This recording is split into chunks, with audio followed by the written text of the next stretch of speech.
Women's sports really, but women's basketball has been on the rise. And it's kind of like what Magic and Bird was to men's basketball. Like this moment, we kind of needed something. This is to that just moment. And Caitlin's that moment. And I think a lot of it has to do with her logo 3. Sue Bird just did what no one else dared to do. She exposed the WNBA's plan to silence Caitlin Clark. And in my experience, that is the rule. Yeah. That's not the exception to the rule. Yeah. And it feels like the narratives that have gotten formed in our league, it's like the exception to the rule gets spun as if it's the rule. Yeah. It's like the small little thing that happens gets taken as if it's always happening, right? Yeah. Like one person might not like somebody, now the whole league doesn't like somebody. Yeah. You get it. Yeah. So I love that you said that, mainly because that has been my experience. Imagine being so good that the league you saved turns against you. Clark isn't just a star, she's a phenomenon. The reason ratings are up, tickets are sold out, and the WNBA is finally in the headlines.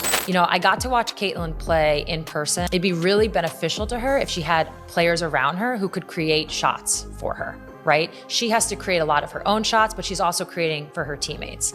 And there are times where if she could just get some open looks off other people's play, it could be really beneficial to her. And that's where Ari McDonald might have some impact. I got to watch Caitlin through. I said this to multiple owners. I said this in competition meetings. I never understood why in a 40-minute basketball game, we got 6 personal fouls. And a lot of times I was met with, well, we don't want our star players fouling out. And yet the league told networks to limit her airtime. You heard that right. The WNBA is trying to hide the very player who's saving it. Let's start with the moment that blew everything wide open. Sue Bird, 4-time WNBA champion, Olympic gold medalist, and one of the most respected voices in the sport, dropped a bombshell on her Bird's Eye View podcast. Now, shout out to Mike on Twitter. He said Sue Bird should replace Kathy Engelbert as WNBA commission. She played in the league. She knows business and is widely respected. I know she's part owner, and that will need to be worked out. But Sue Bird on the physicality of the WNBA. Listen to this, guys. I just want to talk a little bit about the physicality of the league. There's so much conversation about it. Is it too physical? Is it not? All these things. And I think there's been this narrative that's gone around that we, and I'm going to include myself here, we as WNBA players talk about the physicality in our league with like a badge of honor, right? Instead of just praising Caitlin Clark for setting records and bringing in millions of new fans, Sue went deeper. She revealed something disturbing. The WNBA's own PR teams were quietly working to downplay Clark's success. Just to give a little bit of context, the 6 fouls is definitely like not a hangover, but we got it from the NBA game, right? But they play 48 minutes, so it makes sense. We play with 5 fouls overseas. We play with 5 fouls in college. We play with 5 fouls in national team play with USA Basketball. So this isn't 5 fouls in 40 minutes. This isn't something new. And like I said, I was always met with, well, we don't want our star players fouling out. But by my math, by giving every player on a roster that 1 extra personal foul, you're allowing your best player to get fouled. According to Sue, actual league memos were sent out to media partners instructing them to limit Caitlin segments and instead focus on league-wide storylines. Let that sink in. Why would a league experiencing its biggest surge in popularity because of one rookie try to dim her light? Sue compared it to her own rookie year. And I don't think that's the case at all. I personally don't feel that way. But when challenged about the physicality of the league and the historical physicality of the league, yes, we say, yes, this is a physical league. Like, yeah, it's a grown woman's league. Like, yeah, you got to be ready for it. And the only reason why I want to bring that up is because while it's true that we have defended the physicality, it's not true that it's because we want it to be that way or like it that way. I think for a really long time, it's something we've talked about. But when the refs do ref the game and allow physicality, we're kind of just playing in it. Where veterans lifted her up, not held her back. And the way she said it, you could hear the frustration. This wasn't bitterness, it was disappointment. And when someone like Sue Bird speaks out, you know it's not just noise, it's a warning. But that was only the beginning. Sue also talked about a behind-the-scenes meeting where a senior league executive actually asked, "Can we use the race angle to boost mid-season ratings?" That's not just bad PR. That's dangerous. Instead of celebrating Caitlin Clark and Angel Reese for their undeniable talent, the league reportedly tried to spin a narrative, a black versus white storyline. Grit versus grace, ice versus grit. Yes, those were actual phrases from a memo titled Racial Arc Storyline Tactics. It was packaged as entertainment, but it was exploitation. Neither Clark nor Reese wanted this. Reese publicly said, "I'm here to play basketball, not be a prop." Clark said, "We're athletes first." But the league, they let it happen anyway. And the media, they ran with it. So who exactly benefits from this narrative? Certainly not the players. And definitely not the fans who came to see basketball, not a soap opera. Then came the technical fouls. May 18th, Clark taps the backboard in frustration and gets hit with a tech. Switch things up. They are doing a much better job. You see the congestion, making it hard for Jewel to be the impetus or the engine for Seattle today. That is a major improvement from Indiana's defense. The first 3 minutes standing, staying with her, preventing her from getting those touches. And Caitlin Clark gets hit with a technical. Meanwhile, Diana Taurasi screams at a ref and throws her jacket across the floor. No tech, just a warning. How does that make sense? Fans noticed. Social media exploded with side-by-side clips showing the double standard. Then a leak revealed something even worse. On May 10th, referees reportedly received a memo that rookies like Clark should be monitored for unsportsmanlike conduct. Translation: ref her harder, target her. Caitlin Clark is 22 years old, carrying the weight of an entire league. And every time she shows even a sliver of passion, she gets punished for it. That's not leadership, that's suppression. And if this is how they treat Clark, someone with massive public support and media attention, what's happening to rookies we don't hear about? Let's talk about Clark's fan base. She's filling arenas, signing autographs for hours, inspiring kids all across the country. She brought in new energy, new money, new viewers. Yet somehow, the league decided her fans were the problem. Some trolls online crossed the line, sure, but what fan base doesn't have a few bad apples? Instead of addressing racism or hate speech, the WNBA's advice was to stay off social media. That's not a solution, that's avoidance. Sue Bird and Megan Rapinoe weren't having it. On their podcast, Rapinoe said, "You can't wish racism away, you confront it." Sue added, "The WNBA has always been about community, so why are we ghosting that community now?" Meanwhile, Caitlin just kept showing up, signing autographs, smiling, playing. She didn't complain, she didn't feed the drama, she just showed up. Now let's talk about the money. On April 20th, the WNBA signed a 10-year, $2 billion deal with ESPN and Amazon. That's nearly triple their last deal. You want to know why that happened? 2 words, Caitlin Clark. She's the reason ticket sales jumped 85%. She's the reason ratings are up 240%. She's the reason jersey sales exploded to $25 million. She's not just a player, she's a brand, a movement, the face of a generation. And what did the league do? They held her back. A leaked document titled Safe versus Star Power laid it out. Option A, go all in on Caitlin. Option B, mix in rivalries, drama, and balance the exposure. They chose B. Why? Because they were scared of making it too much about her. But here's the thing, you don't dim LeBron, you don't downplay Serena, you build around them. So why is the WNBA so afraid of its own success? Instead of celebrating Clark's brilliance, the league chose controversy. Every hard foul, viral, every tech, headline, every scuffle, a media circus. But her game-winning shots, her rookie records, her flawless leadership, barely a whisper. And fans are noticing. A recent poll showed that 42% of WNBA season ticket holders believe the league is using manufactured controversy to sell tickets. Even sponsors are pulling back. Some delayed Caitlin-focused ad campaigns just to avoid the mess. Imagine that, the biggest rookie in years, sidelined by spin. But here's where it gets real.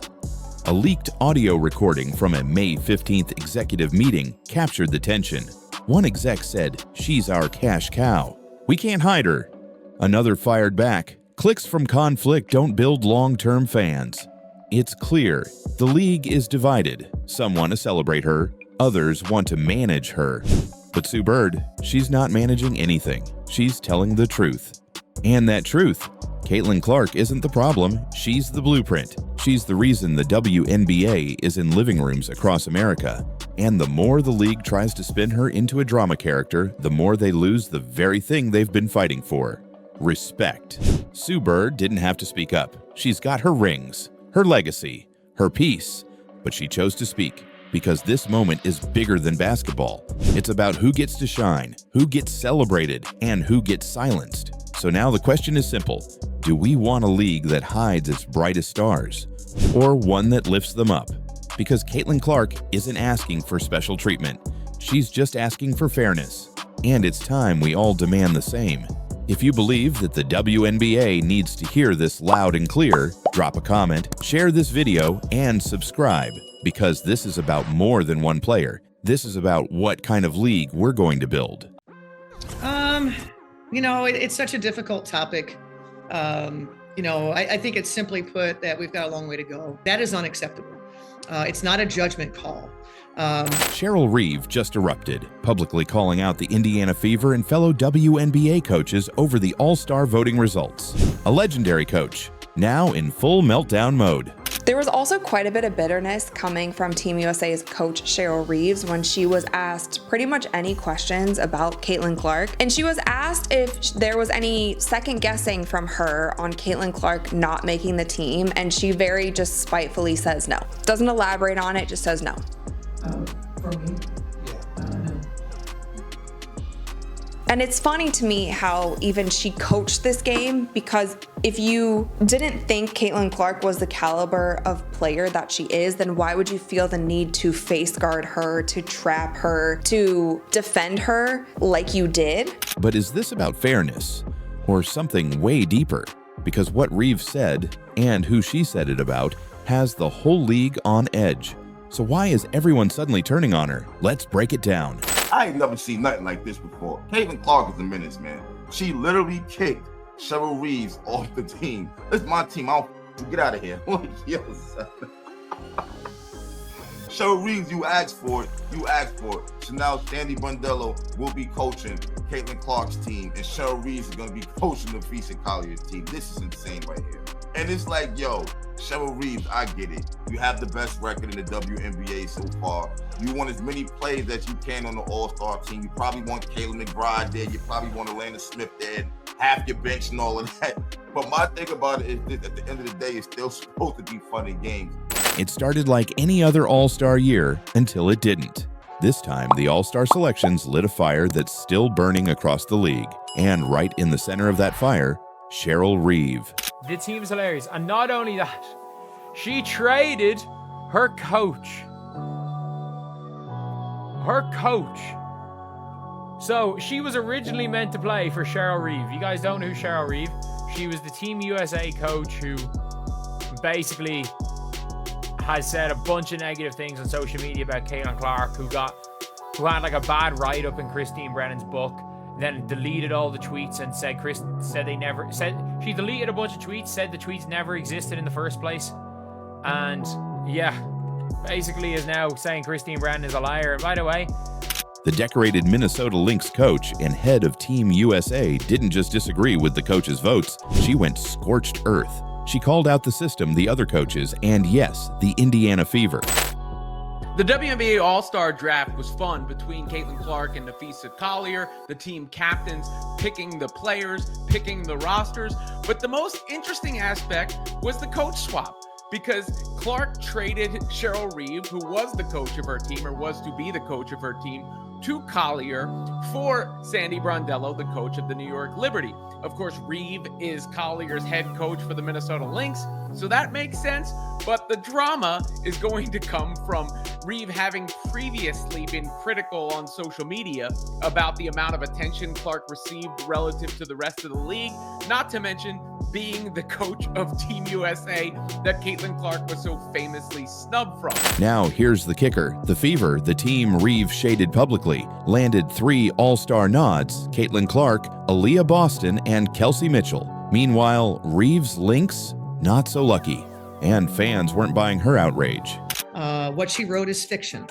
And if she were paying attention, one of the things that I have done for years is held the league accountable for their missteps, mishaps, their lack of representation of all teams. And so that particular situation had nothing to do with Caitlin Clark, and had everything to do with a WNBA social media post that promoted one preseason game and not all preseason games. And so I simply said that, and by the way, the Minnesota Lynx are playing the Chicago Sky, which, you know, also had some popular player in Angel Reese that people were interested in.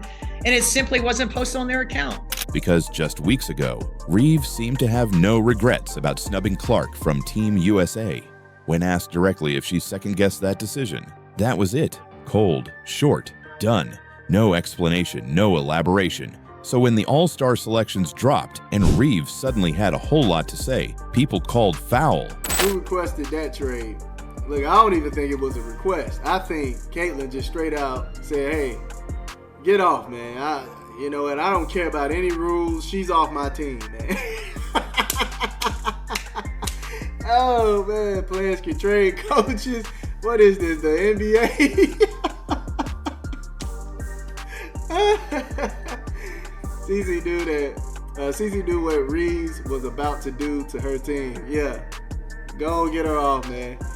Go and get her off. You talking about the coach that could give 2 S about talking about Caitlin Clark? You talking about the coach that is disappointed in the All-Star voting? Nah, man. Look, get her out of there, man. And then came the twist that made everything 100 times messier. Caitlin Clark was supposed to be coached by Cheryl Reeve in the All-Star game, but during the live draft, she made a move that sent shockwaves through the WNBA. She traded Cheryl Reeve. Yep, Clark swapped Reeve for New York Liberty coach Sandy Brondello, live on air. No hesitation, no drama, just a quiet power move. And the fans, they lost their minds. To be completely honest, I love my team. I think they're great. I don't have any intentions of really trading any of them. I don't know if this is in the rules. I don't really care. But I think we've already discussed we are going to trade coaches. Fee's going to take her coach, Sandy Brondello. Let's get it. Ooh. It's going to be amazing. Sorry, WNBA, if that's not in the rule. Sorry, ESPN, if that's not in the rules, but we just made it a rule. So, Sandy Brondello, come on over. Whoa! Let's get to it. You can coach Sabrina.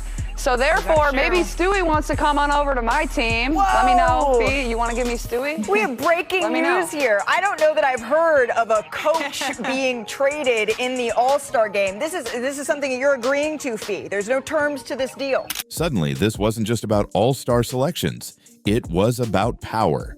A rising star flipping the script on a legacy coach who's used to being untouchable. And let's not pretend this was random. Caitlin Clark's not just a hooper, she's a cultural force. She's been the face of the WNBA's ratings surge, sold-out arenas, viral moments, and merch madness. And Cheryl Reeve. She's not handling that spotlight shift well, but let's go deeper. Because this isn't just a grudge between two people. This is the old guard versus the new wave. Reeve represents the structured system-first WNBA, built on defense, grind, and coach control. Clark, she's the chaos engine, logo threes, flash, personality, social media buzz, and most importantly, fans who actually show up. So when Clark and her Fever teammates dominated the All-Star vote, it wasn't a glitch, it was a signal that the WNBA isn't just changing, it's already changed. Now you're going to complain about her having more teammates than your players on the court. Yeah, get this team. Embarrassing. I know she was embarrassed. I don't care what nobody say. I know she was embarrassed. And she had it coming. Now all we need is Caitlin Clark's team to win. And if I don't know if y'all caught it or not, but she definitely said Sandy likes to shoot threes and run. Like, yo, Stephanie White, you might want to be careful out there. Reeve is trying to play chess. But the rest of the league is live streaming Uno. And here's where the controversy really exploded. After losing to the Fever in the Commissioner's Cup, a game with actual stakes. Howard right elbow, dump pass, Boston, left post, banks it in, and AB is fired up. Kelsey, she's a closer, passes, Cunningham tees up a left side three, and connects! Sophie Portres Puntos. There's the horn. Final score, Fever 74, Lynx 59. And for the first time in franchise history, the Indiana Fever are WNBA Commissioner's Cup champions. Reeve went on her public tirade. She claimed her players were disrespected and blamed the All-Star selection process. Yeah, so I told her playing like an All-Star is good. That's why they, selected her. I don't know why only Fee and Courtney are All-Stars when we have best team in the league by a few games. There are teams that are below us in the standings by a lot that have 3 All-Stars. Historically, teams at the top get minimum of 3, oftentimes 4. So really disappointing. Really, really happy for Courtney. The obvious one was Fee, but we are disappointed in the coaches voting with regard to their selections for All-Stars. The fans saw something different. They saw someone who just got cooked on national TV, trying to rewrite the story. The scoreboard didn't lie. Indiana dominated. And now, the same coach who blocked Clark from the Olympics was crying foul over a fan-voted exhibition game? Come on, it wasn't about fairness. It was about control slipping away. The league isn't just moving forward, it's sprinting. And coaches like Reeve are stuck trying to drag it backward. But here's the truth that no one wants to say out loud. This isn't even about basketball. The All-Star Game, it's not a war over merit, it's a celebration. Fans vote for who they want to see. That's always been the rule. And this year, they wanted Caitlin Clark. They wanted the Fever. They wanted hype. If Reeve's players didn't make it, maybe it's because they're not creating moments, not going viral, not moving the culture. And that stings for someone who used to be the heartbeat of the league. So what does this mean for the WNBA? It means the fans are in the driver's seat now. Not the coaches, not the old heads, not the gatekeepers. Clark's effect is real. She didn't just show up, she took over. And no amount of yelling from the sidelines is going to stop that momentum. Reeve's public meltdown wasn't a protest. It was a reaction to being left behind. So here we are. Cheryl Reeve, a legend, is now the loudest voice of resistance against the WNBA's future. And while she shouts about fairness, the rest of the world is watching Clark and the Fever put on a show. So what do you think? Is Reeve right to be upset? Or is she just bitter the spotlight moved? Drop your thoughts below, hit that like button if you're riding with the new wave, and make sure to subscribe, because this WNBA drama is just heating up.